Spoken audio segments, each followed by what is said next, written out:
नमस्कार दोस्तों, मैं पिंटू सिन्हा। आप सभी को हमारे फेसबुक पेज और यूट्यूब चैनल ई स्टडी बॉक्स में स्वागत है। आशा करता हूँ आप सभी अच्छे होंगे। आज हम लोग पिछले 5 जून और आज 6 जून का इम्पोर्टेंट करंट अफेयर्स डिस्कस करने वाले हैं। टोटल हम लोग 5 टॉपिक डिस्कस करेंगे और उन 5 टॉपिक के साथ बहुत ही इंपॉर्टेंट पॉइंट मिल जाएगा जो आप लोगों के आने वाले एग्जाम जैसे कि Assam rank recruitment, DHS, PNRD, SSC, Assam police और भी जो कॉम्पिटेटिव एग्जाम आने वाला है उनमें बहुत ही फायदेमंद होने वाला है। तो वीडियो को अंत तक देखिएगा। आप लोगों को मैं बोल देता हूँ कि आज का वीडियो थोड़ा लेट होने के लिए मुझे खेद है। आशा करता हूँ नेक्स्ट टाइम से ऐसा नहीं होगा। तो चलिए शुरू करते हैं पहले क्वेश्चन से। पहले क्वेश्चन में है तो who has taken oath as the 13 chief minister of Jharkhand recently.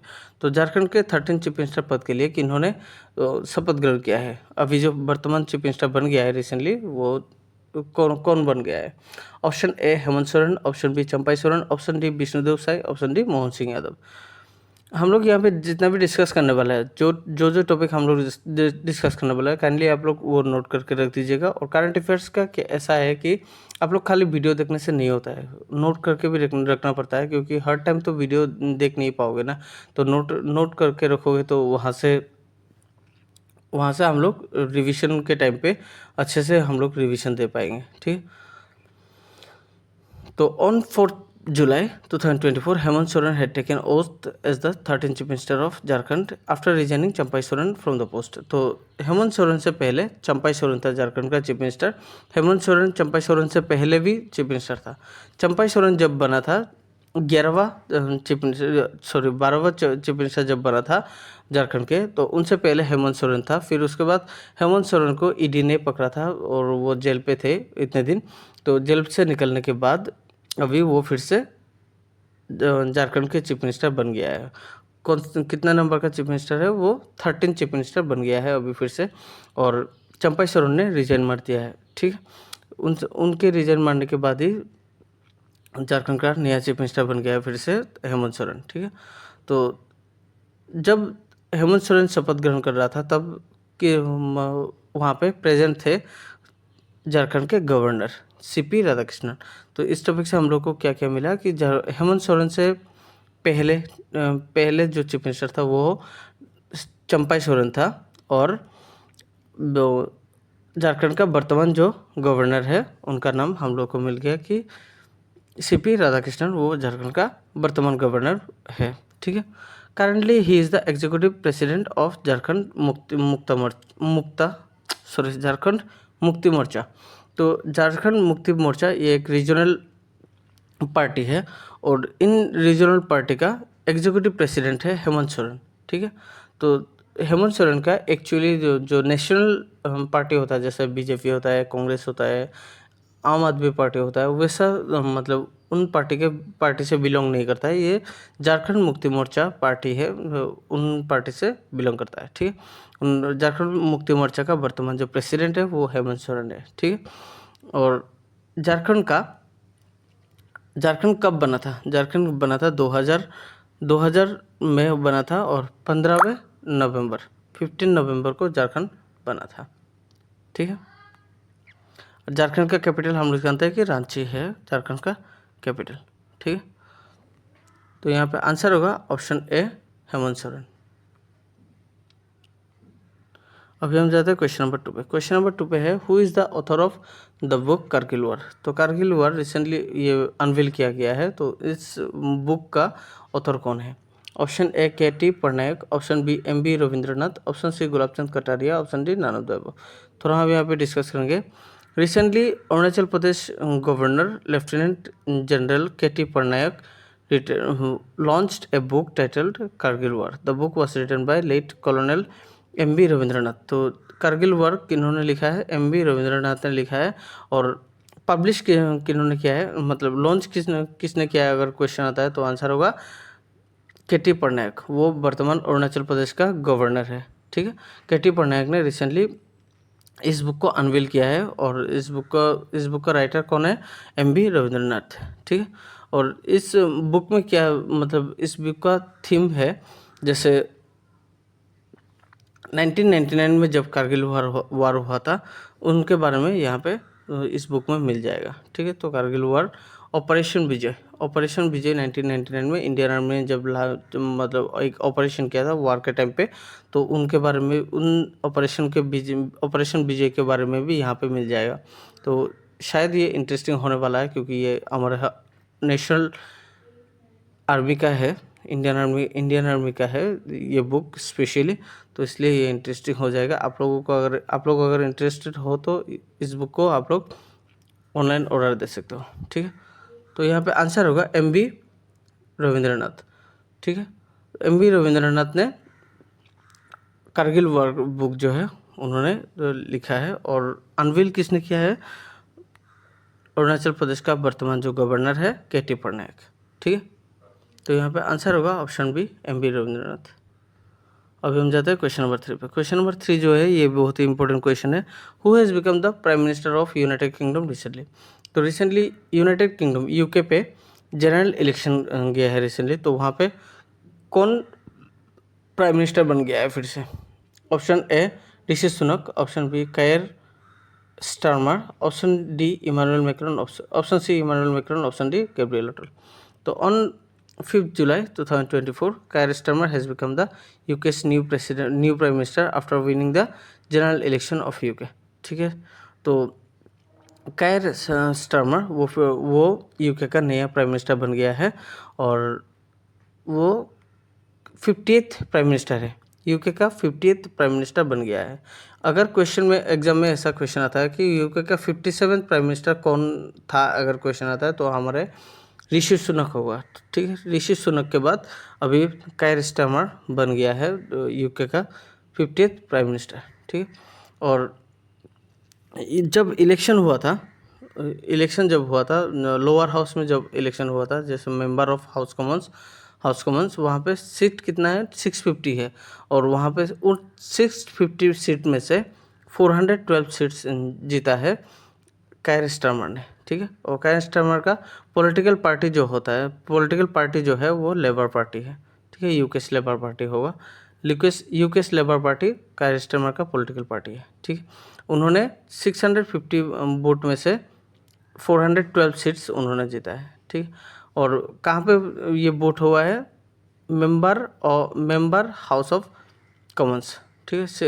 House of Commons में हुआ है। हाउस ऑफ कॉमन्स यूके का लोअर हाउस बोलते हैं। जैसे हम लोगों का इंडिया पे जैसे लोअर हाउस लोकसभा होता है, और राज्यसभा जो होता है वो अपर हाउस होता है, और सेम वैसे ही यूके में अपर हाउस की हाउस ऑफ लॉर्ड्स बोलते हैं, और लोअर हाउस को हाउस ऑफ कॉमन्स बोलते हैं, ठीक है। यूके का वर्तमान जो किंग है उनका नाम चार्ल्स III है, और याद रखिएगा यूके का जो अभी वर्तमान जो प्राइम मिनिस्टर बन गया वो 50th प्राइम मिनिस्टर है, ठीक है। उनसे पहले ऋषि सुनक था, वो 57 प्राइम मिनिस्टर था।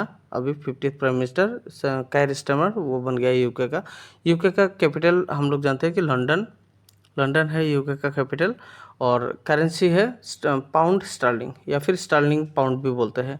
और कभी कभी एग्जाम में पाउंड ही आता है, खाली पाउंड ही आता है, तो आंसर पाउंड ही होगा, ठीक है। तो यहाँ पे आंसर होगा ऑप्शन बी, कायर स्टारमर। अब यहाँ रहता है क्वेश्चन नंबर 4 पे। क्वेश्चन नंबर 4 पे है व्हिच गवर्नमेंटल बॉडी लॉन्च्ड संपूर्णता अभियान रिसेंटली? तो संपूर्णता अभियान अभी रिसेंटली गवर्नमेंट के कौन से बॉडी ने लॉन्च किया है? Option A Reserve Bank of India, option B NITI Aayog, option C ministry of finance, option D none of the above.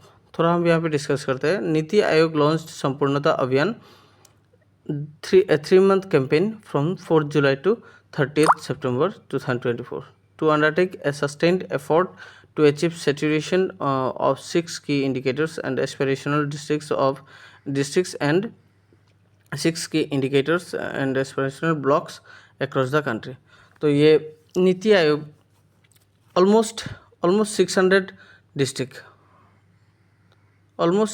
District Bharat के, और उनमें से 112 ब्लॉक्स में डेवलप करने के लिए वो काम हमारे जो रूरल डेवलपमेंट जो होता है, रूरल डेवलपमेंट या फिर हो अर्बन डेवलप हो या रूरल डेवलप हो, उनके बारे में काम करने के लिए वहाँ पे काम करने के लिए ये नीति आयोग ने रिसेंटली संपूर्णता अभियान चालू किया है और ये 3 मंथ का कैंपेन है, ठीक है। पिछले 4 जुलाई से शुरू किया है और आने वाले 30 सितंबर तक ये कैंपेन रहेगा नीति आयोग का, ठीक है। संपूर्णतः अभियान डिस्ट्रिक्ट्स और ब्लॉक्स डेवलपमेंट के लिए ये अभियान चालू किया है, ठीक है। नीति आयोग जैसे कब बना है अगर क्वेश्चन आता है तो 2015 जनवरी 1 को बना है। नीति आयोग जब बना था प्लानिंग कमीशन डिसॉल्व होने के बाद नीति आयोग बना था, ठीक है। और नीति आयोग का वर्तमान चेयरमैन है प्राइम मिनिस्टर ऑफ इंडिया, जैसे अभी वर्तमान जो प्राइम मिनिस्टर है नरेंद्र दामोदर दास मोदी, वो है नीति आयोग का वर्तमान चेयरमैन है, ठीक है। तो नीति आयोग का पुराना नाम अगर क्वेश्चन आता है तो आंसर होगा प्लानिंग कमीशन होगा। प्लानिंग कमीशन को डिसॉल्व करके नीति आयोग नाम दिया गया है और नीति आयोग फिर से नया करके शुरू किया है 2015 से। 2015 के 1 जनवरी को नीति आयोग बना है। और प्लानिंग कमीशन यहाँ पे है, जैसे प्लानिंग कमीशन कब बना था अगर क्वेश्चन आता है तो आंसर होगा 1950 मार्च 15 को। 15वें मार्च 1950 को बना था प्लानिंग कमीशन। और डिसॉल्व कब हुआ था अगर क्वेश्चन आता है तो 2014 13 अगस्त को डिसॉल्व हुआ था, ठीक है। तो यहाँ पे आंसर होगा ऑप्शन बी नीति आयोग। संपूर्णता अभियान ये कैंपेन कौन सा बॉडी चला रहा है अगर क्वेश्चन आता है तो आंसर होगा नीति आयोग होगा। अभी हम जाते हैं क्वेश्चन नंबर 5 पे। क्वेश्चन नंबर 5 पे है which country hosted the 24th summit of Shanghai Cooperation Organisation recently. तो ये भी बहुत इंपॉर्टेंट क्वेश्चन है। शंघाई कोऑपरेशन ऑर्गेनाइजेशन पहले हम लोग जानते हैं कि SCO is a Eurasian political economic international security and defence organisation formed by China and Russia 2001। तो 2001 पे चाइना और रशिया मिलकर शंघाई कोऑपरेशन फाउंड किया था। अगर ऐसा भी क्वेश्चन आ सकता है कि शंघाई कोऑपरेशन कौन से कंट्री ने इंट्रोड्यूस किया था अगर क्वेश्चन आता है तो आंसर होगा ऑप्शन में अगर चाइना आता है तो चाइना होगा, अगर रशिया होता है तो रशिया होगा, ठीक है। रशिया और चाइना मिलकर शंघाई कोऑपरेशन ऑर्गेनाइजेशन बनाया था, ठीक है। अभी जो पिछले 3 जुलाई से 4 जुलाई तक जो समिट हुआ है शंघाई कोऑपरेशन ऑर्गेनाइजेशन का जो समिट हुआ है वो अस्थाना पे हुआ है, कजाकिस्तान अस्थाना पे हुआ है।